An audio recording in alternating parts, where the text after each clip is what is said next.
วัสดีค่ะทุกคนสวัสดีค่ะยาราบูนอันยองฮาเซโยโอเดรุนเชการาเมอนมุชิมหอกปังบิสมิดาค่ะวันนี้จะยำมาม่านะคะ ใส่กุ้งปลาหมึกค่ะนะคะ เรามาทานด้วยกันเลยนะคะยำแบบแห้งๆนะคะ ใส่พริกเผาด้วยนะคะ ใส่เห็ดด้วยนะคะทุกคน ใส่พริกไม่นับนะคะแดง สีก็จะน่ากลัวนิดนึงนะคะมานะคะมาทานด้วยกันค่ะนี่นะคะทุกคนมาได้จ้ะเด้อทานกันเลยนะคะทุกคนมาทานด้วยกันนะคะเดี๋ยวจะเป็นมาม่าบ้านเรานะคะมาม่าไทยนะคะใส่หน่อไม้ฝรั่งนะคะปลาหมึกเห็ดนะคะมีอะไรในตู้เย็นก็มาทำทานนะคะอืมแซ่บผักใบบัวบกเหมือนเดิม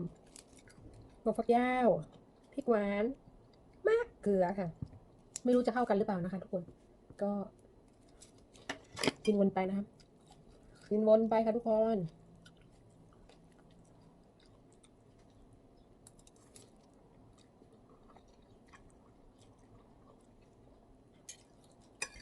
เครื่องแน่นๆเลยนะเผ็ดใส่พริกไทยพริกแดงไทยเราอะค่ะแซ่บขออนุญาตใช้มือนะคะ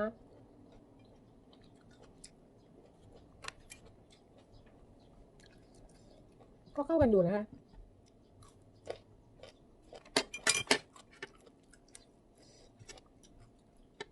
ยำแห้งๆก็อร่อยดี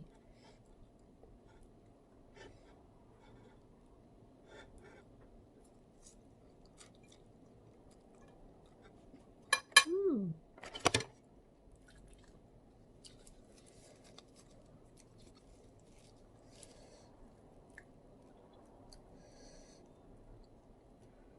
แล้วระบูนอีกก่อนนึงแท้กุ๊กอืมชิกเดียว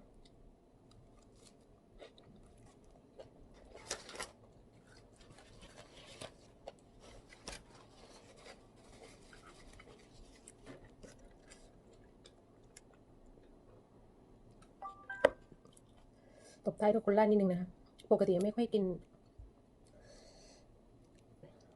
น้ำอารมณ์เท่าไหร่ค่ะกินวันละนิดนะคะเนาะโอ้ละแท้กุ๊กรามยัง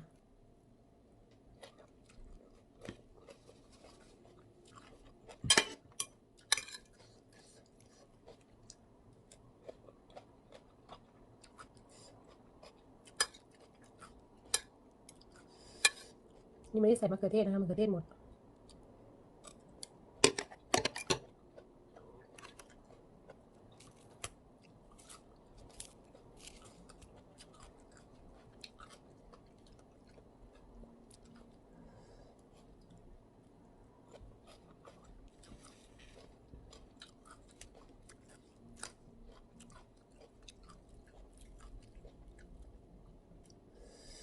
ม้วนไม่ตัดค่ะมาม่าไทยเราดีอย่างมันไม่มันไม่เละนะคะ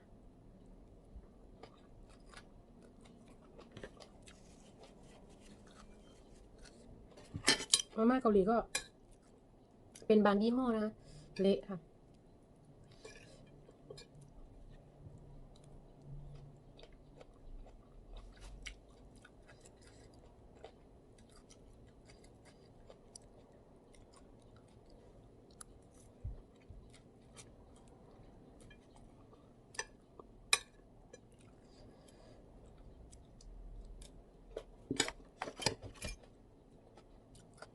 หน่อไม้ฝรั่ง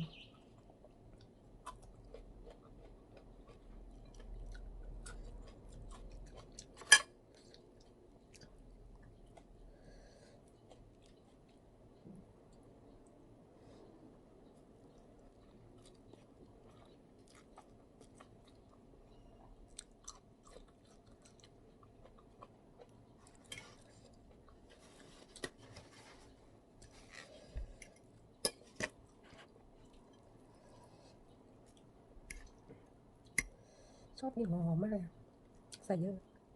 หอมแขก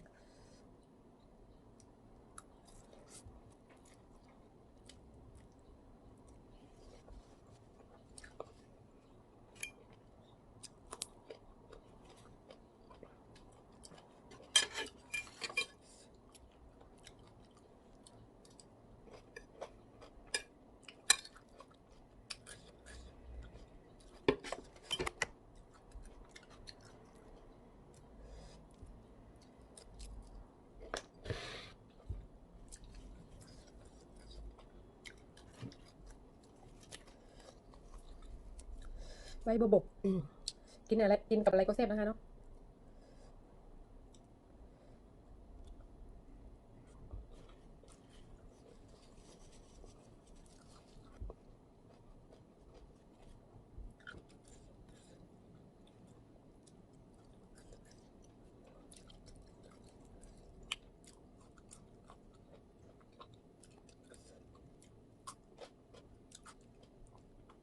แต่ง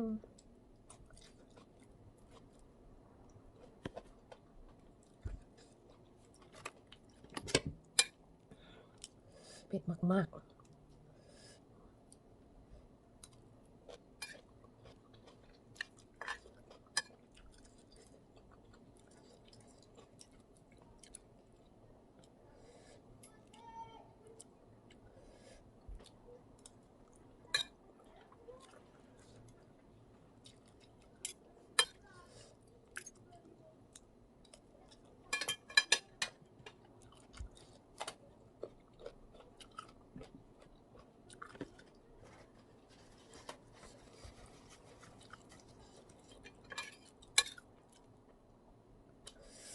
เผ็ดแซ่บแซ่บๆนะคะ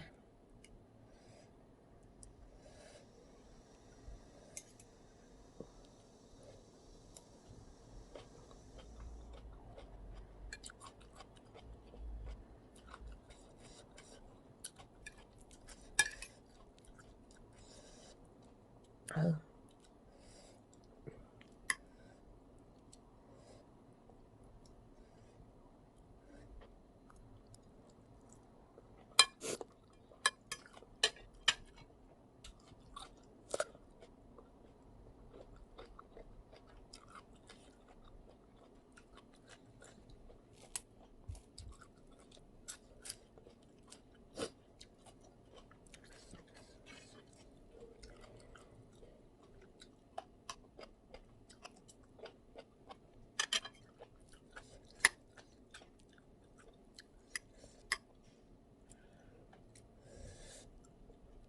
เผ็ดออกหู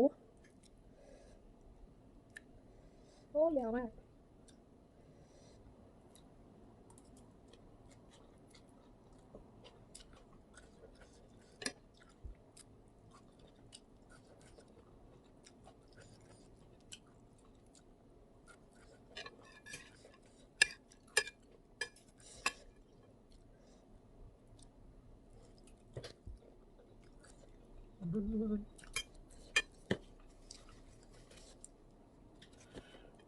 เผ็ดมากเลยค่ะ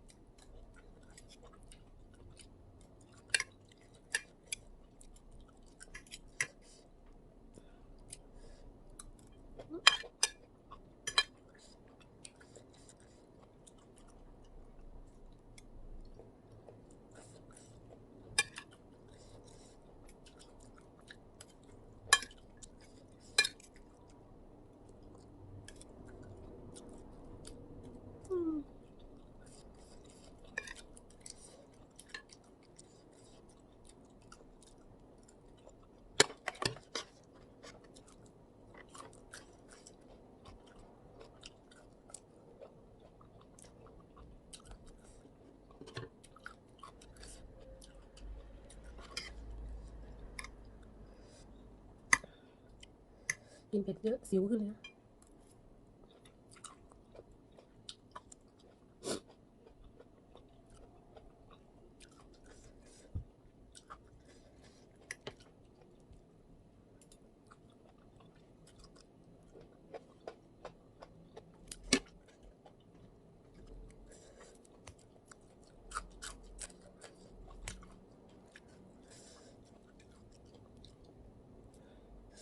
của dầu làm bữa xếp nữa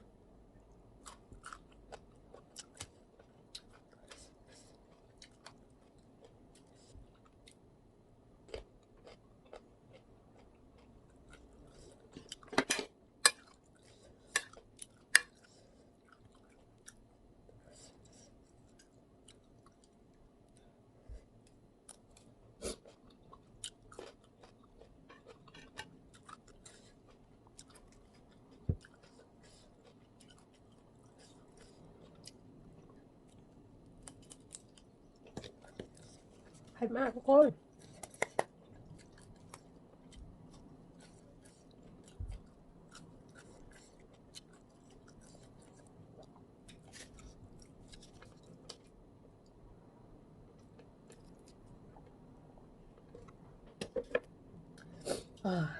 ค่ะคลิปนี้ก็ไว้แค่นี้ก่อนนะคะ อย่าลืมกดไลค์กดแชร์ให้ด้วยนะคะ เป็นกำลังใจให้เพชรด้วยนะคะ เป็นกำลังใจให้กันตลอดไปนะคะยาราบูนอันยองฮิเคเซโยทาเมตุพายโยดื้อๆหมองปังตึนัสมิดาค่ะเจอกันคลิปหน้านะคะทุกคนคิดถึงนะคะบ๊ายบายค่ะสวัสดีค่ะ